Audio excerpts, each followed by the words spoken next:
So, class 38, today we're going to be covering animal sports. We thank you all for coming, and on to the next slide. Horse racing. Horse racing is a sport that involves horses to race in a track. These horses are usually ridden by jockeys over a set distance. Most of these races involve gambling to see which horse places first. Horse racing is an old sport dating from the ancient Greeks. Iditarod. The Iditarod Trail Sled Dog Race is an annual long-distance sled dog race that runs in early March from Anchorage to Nome, which is in Alaska, which is in the top left of the globe, which was technically part of Canada. Entirely within the U.S. state of Alaska, mushers and a team of 14 dogs, of which at least 5 must be on the tow line at the finish line, cover distance in 8 to 5 years or more. The dogs that are used in this race are mainly huskies because they use huskies because they are used to the terrain because they're mainly from Alaska and they have big and the huskies have big in this for that can protect them from the cold so that they don't really get sick on the way during the race.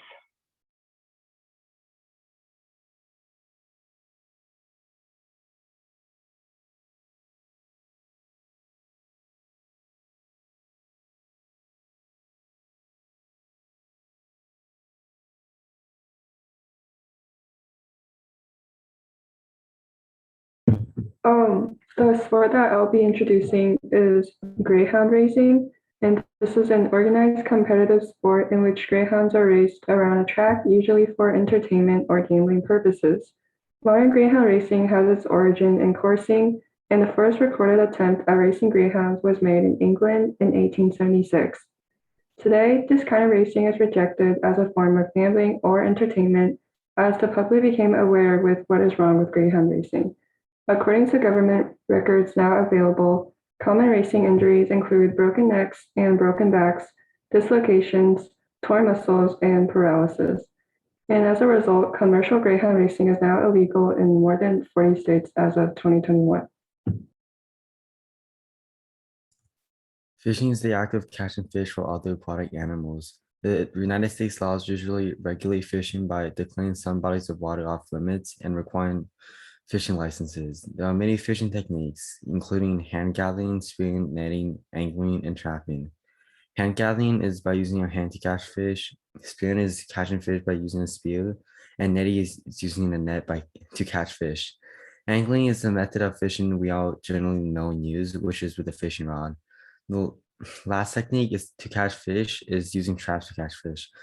A fact about fishing is that the heaviest fish caught was a 2,664-pound great white shark, which was caught by Alfred Dean off the coast of Australia. And another fun fact about fish in general is that the oldest fish was a female European eel named Pute, who lived in a museum at Sweden for all her adult lives.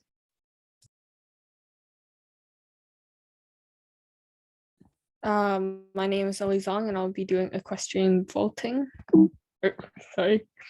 Equestrian vaulting, or simply called vaulting, is very simply put gymnastics on horseback.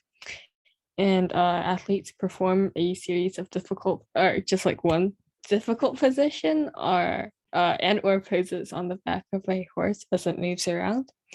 And vaulting had a history in circuses and other such performances, as it's very entertaining to watch. And it is believed by some that the origins of vaulting could be traced back to ancient Roman games, where acrobats would usually display their skills on cantering horses. Others believe that vaulting originated in ancient Crete, which I think is a nation in Greece, ancient Greece, where bull leaping was prevalent. In any case, people believe that people have been performing acrobatic and dance-like movements on or over the backs of moving horses or animals for more than 2,000 years. Vaulting enthusiasts are mostly concentrated in Europe and Western culture, But vaulting was first introduced in the United States in the 1950s and 60s, but was limited only to California and other areas of the West Coast. Overall, equestrian vaulting is a very fun sport to watch and to take part in. It's an interactive sport that helps people with their flexibility, balance, and is open to both men and women.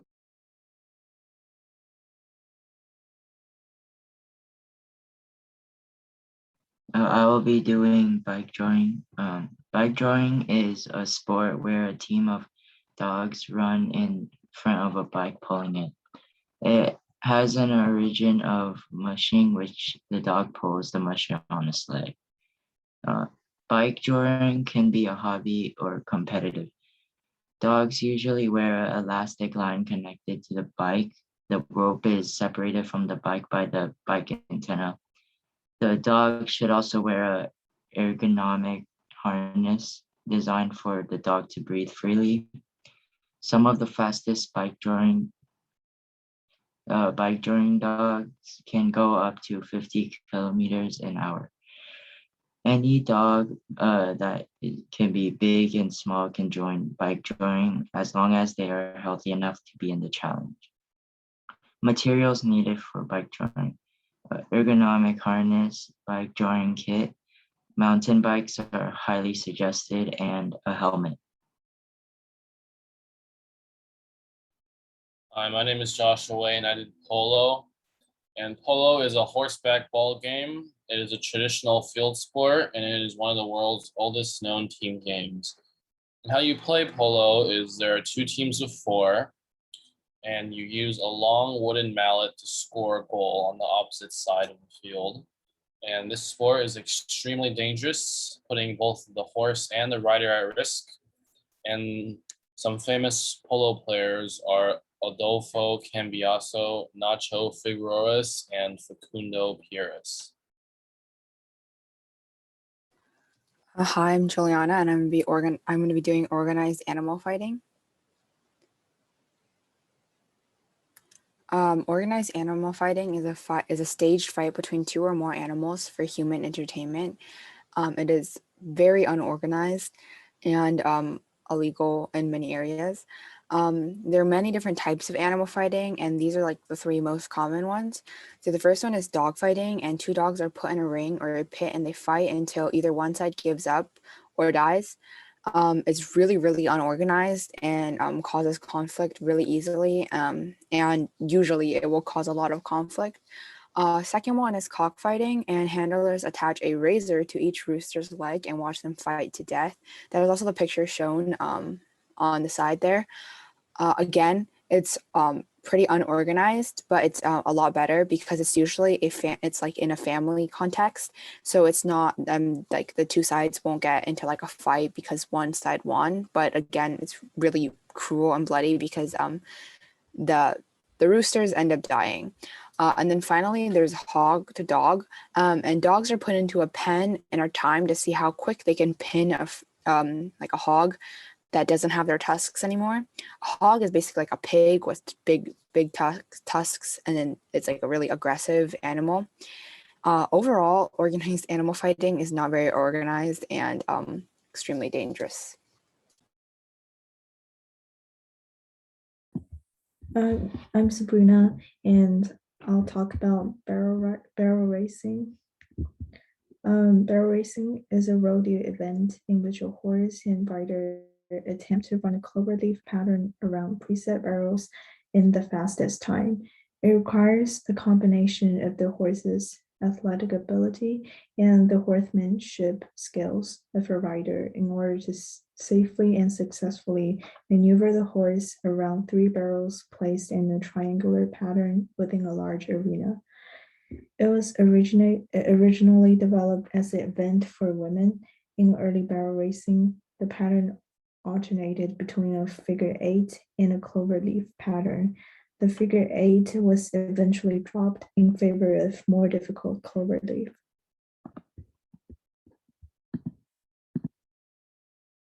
And barrel racing is very hard on your body. you're running your horse as fast as you can while turning 3 very sharp and quick turns. Horse can slip and fall while turning and land on top of you. And if you get bad luck, you could easily fall in front of the horse and your head would get stepped on. Dog sled racing.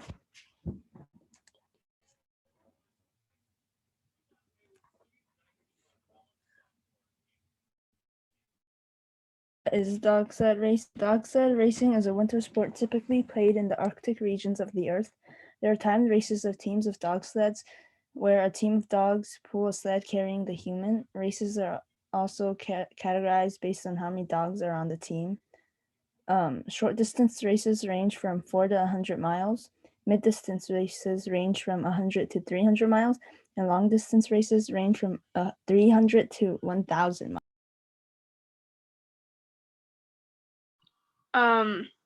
I'm gonna be doing camel racing. Next slide, please. Okay. Camel racing is known as a great tourist attraction and a popular sport in the Middle East and in places such as Australia and Mongolia. Basically, participants will be racing against each other on camels over a predetermined course. The riders are usually child jockeys, and the camels tend to start their racing career at the age of 2 or 3 and race until they are 8 or 9. During the race, camels are often managed by remote-controlled robotic whips, and for short sprints, they can run up at speeds to 65 kilometers per hour and can maintain a speed of 40 kilometers per hour. And camel racing was first introduced in around the 13th century by a ruler of the Mongol Empire.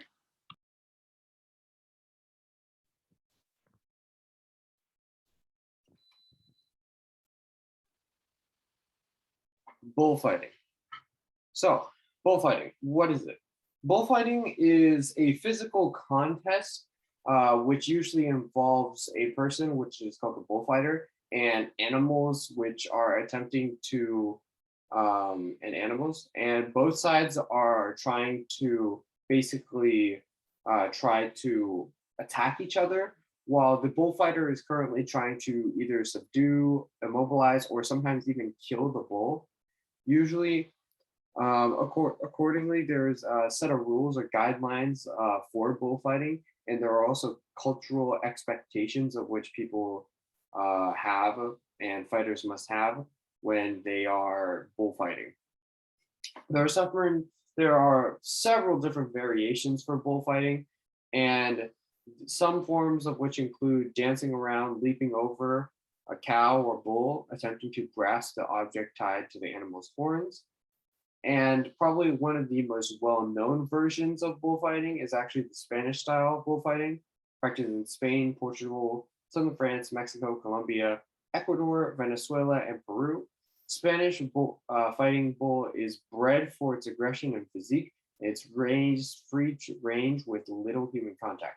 So with this type of bullfighting, what usually people would do, could you please go back? Thank you. With this type of bullfighting, what people will usually do is that people will, as it's more commonly shown, especially in more like popular films or maybe in popular images, a lot of people will see bullfighting where there's a guy with maybe a flag or red, basically some sort of flag or something, where they wave it out in front of them, trying to bait the bull into charging at him and then dodging out of the way at the last second. This is probably one of the more popular variations of the sport, because in this variation, it's a lot more show worthy, if you want to say, and it's a lot more peaceful, quote unquote peaceful, than the other types. As I've already mentioned, how these fights can also go into the way of how the bullfighter is actually trying to kill the bull. Those variations are a lot less, how should I put it, less widely accepted. And we will get into this into a later slide. However, but what you mainly have to understand is that this Spanish style bullfighting, which is with the flag and the red flag or whatever, that type of bullfighting is probably one of the more common types that you would usually see because of its cultural significance and because of its how should I put it, of its less lethal or brutal way of treating the bull. So next slide. So now let's talk about the legality. The legality of bullfighting is controversial, to say the least, because of a range of concern raised by animal rights activists and protesters. Many of these concerns include animal welfare, funding, and religion, while some people consider these forms of sport considered as a blood sport. And for example, in Spain, it is defined as an art or cultural event because it's gone through history and that sort of stuff. However, in some countries, it is also considered "quote unquote" a blood sport, much how like pit bull fighting is banned in the United States. Bullfighting is also pretty dangerous for both the human and the bull at the same time. There's also, to be honest, bullfighting is actually quite illegal in many countries, and however, even through its illegalness in different countries, Spain and Portugal, as well as many Hispanic American countries and some parts of southern France, still recognize bullfighting as a cultural tradition and as an art medium. And in that sort of sense, those areas allow bullfighting. However, for other countries, a lot of bullfighting is banned due to the aforementioned animal welfare funding and basically the safety concerns concerning these sort of fights. The reason being, a couple of reasons I will state here, is because one, many of the bulls of which are used in these fights are born and bred for fighting, which is one red flag for the animal rights community, as well as many of the conditions of which these bulls are treated in, especially in the pen and in the fight in the arena. Those conditions also raise many of the red flags. There are many things of which the animals rights community has to say about this, and I'm not going to go into all of them. However, the legality system of bullfighting does put a bit of a hamper on the glory of, I would say, bullfighting. Thank you.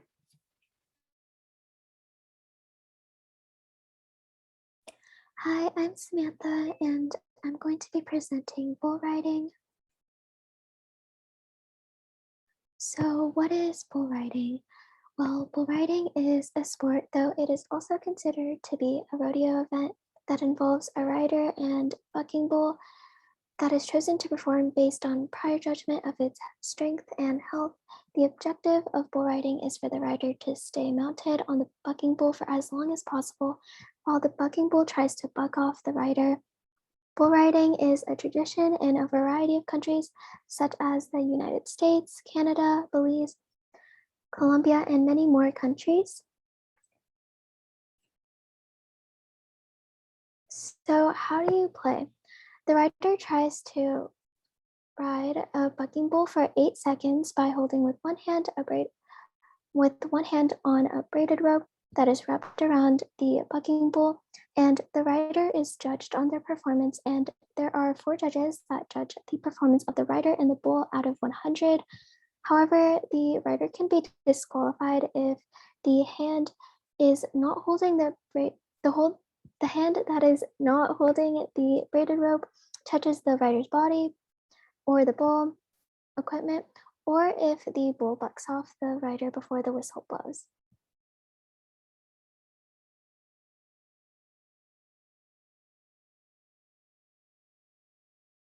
Elephant riding. I'm Gavin and I did the elephant riding. Okay, so it's also known as elephant racing, which is the sport of racing on elephants. Two people ride on each elephant, one steer while the other goes. In Vietnam, there's a traditional event every year in the third lunar month called the Buong Dong Elephant Races. In Nepal, there's a race called the International Elephant Race, which started in December 2005. The Tharu people of Nepal, who are professional elephant tamers, ride the elephants across the length of 270 meters or 900 feet, and the winning elephant is rewarded a trophy.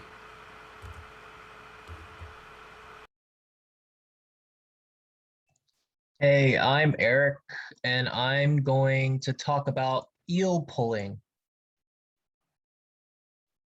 Okay, so eel pulling was practiced in the Netherlands in the 19th century. It was mostly a sport for the Dutch working class at the time. There were two forms of the sport. One was a tug of war, where rope was replaced with live eel, and the eel was soaped up to be more slippery. And it was a very tough game because people had to try to play tug of war with a really slippery living eel. The other form of the sport is when they hang the eel down the canal, where players have to jump in and take down the eel while passing by with a boat. It was banned due to it being dangerous in certain situations and also animal cruelty. The ban actually started a riot which lasted 3 days and caused 26 deaths and 136 injuries.